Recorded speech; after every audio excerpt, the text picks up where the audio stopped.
Back at it again, baby. We've got an interesting one. Let's dive in. Thank you, Madam Speaker. I thank the gentleman for yielding. The Majority Leader just a few minutes ago used the term danger to our democracy. Danger to our democracy.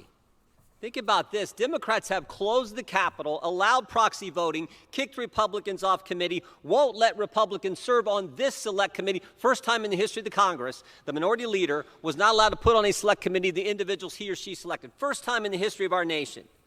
Democrats are trying to end the Electoral College, trying to end the filibuster, trying to pack the court. This committee, the January 6th committee, altered evidence and presented to the American people as if it were true. And they accuse us of being a danger to our democracy? Mr. Gates was right. We got a border that is complete chaos. We have $6 gas in California, $4 gas everywhere else in the country. We have crime at record levels in every major urban area in this nation. And we have an inflation problem that's at a 40-year high. And this committee has more contempt resolutions for a purely political reason. I think the whole committee is purely political, designed to do one thing: keep President Trump off the ballot in 2024. The gentlelady from Wyoming, in her opening comments, used the term false message. False, she used to say big lie, now I guess it's false message. And I just jotted, I thought when she said, I started jotting things down. False, think about all the false messages we have got from them in the last few years. They told us the protests in the summer of 2020 were peaceful. Got $1 billion worth of damage around our cities that says it wasn't. They told us. Anybody that says that is peaceful, okay. All right. Well, how about you send those protesters to your neighborhood? Since they're so peaceful, let them go to your neighborhood. I bet you won't stay in your house. The dossier was real. They told us it was Republican. If you have a house to go back to, that is. Damage around our cities that says it wasn't. They told us the dossier was real. They told us it was Republicans who wanted to defund the police. That's almost laughable if it wasn't so serious for our law enforcement and for the families who live in those areas where mayors and city councils did defund the police. They told us the FBI didn't spy on the Trump campaign. We know that wasn't true. We got Inspector General reports that tell us all kinds of things about what they did in front of the FISA court. They said Trump colluded with Russia. We got a Mueller report. 19 lawyers, 40 FBI agents, 30 million hard-earned American tax dollars in that report that said that false message was just that. $30 million wasted on BS.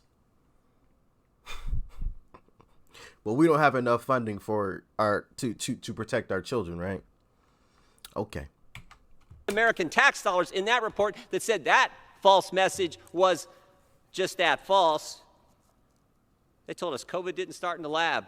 Sure looks like it did. They told us the lab wasn't doing gain-of-function research. Sure looks like it was.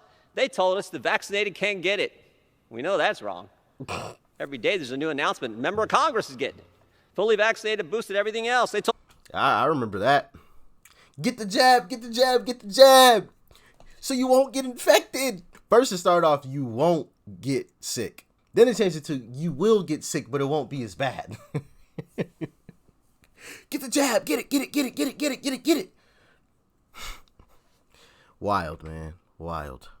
Every day there's a new announcement. A member of Congress is getting it. Fully vaccinated, boosted, everything else. They told us the vaccinated can't transmit it. They told us that was wrong. And you talk about the biggest false message that's just been confirmed in the last week, how false it was. The Hunter Biden laptop was Russian disinformation. The Hunter Biden laptop was Russian disinformation. October 22nd, 2020, 2 weeks before the election, candidate Biden, in a debate, is asked about his son's business dealings with foreign companies. He says, quote, nothing was unethical. He said, my son has not made money with business interests with companies with an interest in China. And we all know there are 4.8 million reasons why that statement was not accurate. And how do we know? Washington Post told us. Not me, not President Trump, not Republicans. The Washington Post told us last week, 2 stories last week, a week ago today, one at 11 a.m., one at 11:04 a.m. 2 8-page articles, 4 minutes apart, confirming what we knew, but what big media, big tech, Democrats colluded to keep from the American people just days before the most important election we have, the presidential election, who's going to be our next commander-in-chief? The laptop was real. The eyewitness was real. The emails were real. The only thing fake was that collusion from those individuals, those entities, to keep important information from we the people in the run-up to the most important election we have. And oh, by the way, they were joined by 51 former intel officials, joined in the collusion. You know, it's also interesting. It's funny how that story has changed. 18 months ago, started off, wasn't his laptop, quickly switched to, well, it was his laptop, but it was Russian disinformation. And now it is, well, it wasn't Russian disinformation, but Joe Biden had nothing to do with it. Now it was, well, Joe knew what was going on, but he wasn't really involved in anything wrong. Ron Klain told us that. Chief of Staff told us that Sunday. We need to be focused on the issues that the American people want us to focus on. If you want to talk about danger to our democracy and the biggest false message, I would say what happened, one of the biggest dangers to our democracy and one of the biggest false messages is what happened 18 months ago, where that story was kept from the American people. People should be thrown in jail for that whole situation. Why aren't individuals thrown in jail for that whole situation? Let me know in the comment section. I'm just confused. Like we just let I don't know. Talk to me, please. Anybody that's more informed on that entire situation and the legal ramifications of it all, let me know in the comment section. We could dig into that 18 months ago, where that story was kept from the American people. We could dig into that, find out what went on there, why that happened, and we could also focus on the record crime, record inflation, record price of gas, and the chaos on our southern border that's about to get worse as the Democrats look to, as the Biden... Gentleman's recognized for 30 more seconds. Title 42. I urge a no vote and yield back. And it all goes down. It all goes down with, I don't know. I mean, I guess midterms are our best option to steer the ship in the right direction. We still have 2.5 more years before we could do anything about the presidential seat. And I think as a whole, according to poll numbers that have recently been taken, America as a whole is absolutely disgusted with what is going on, left and right.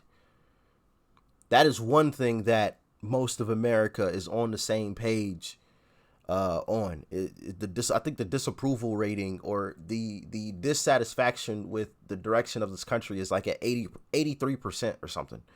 83% of Americans are unsatisfied with the direction that we are going in. 83%. That's a staggering number. Staggering number. So I think that is one thing that we can unify on and come together on, left and right, and make sure that we do something about it. But like I said, midterms are hey, we're gonna have to make sure our voices are heard. Y'all let me know in the comment section. I mean, you go down the list and you're just like, how in the world is all this happening? All of these lies being told, and how can we stop the lies from being told when they're being told? Because you know it's gonna happen again. You know it's gonna happen again. Next election, there's gonna be some lies being thrown out there, and how do we stop that kind of thing from happening?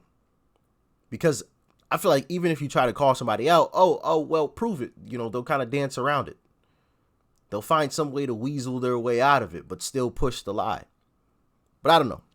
Y'all let me know in the comment section below. We are in some scary times right now, y'all. We are in some scary times, but hopefully we can all unify on the basis of just all of us being unhappy with what is going on right now. As a whole nation, all of us being unhappy. Like, share, comment, hit that subscribe button if you're new. Peace and love. I'm going to catch you in the next video too. I'm out.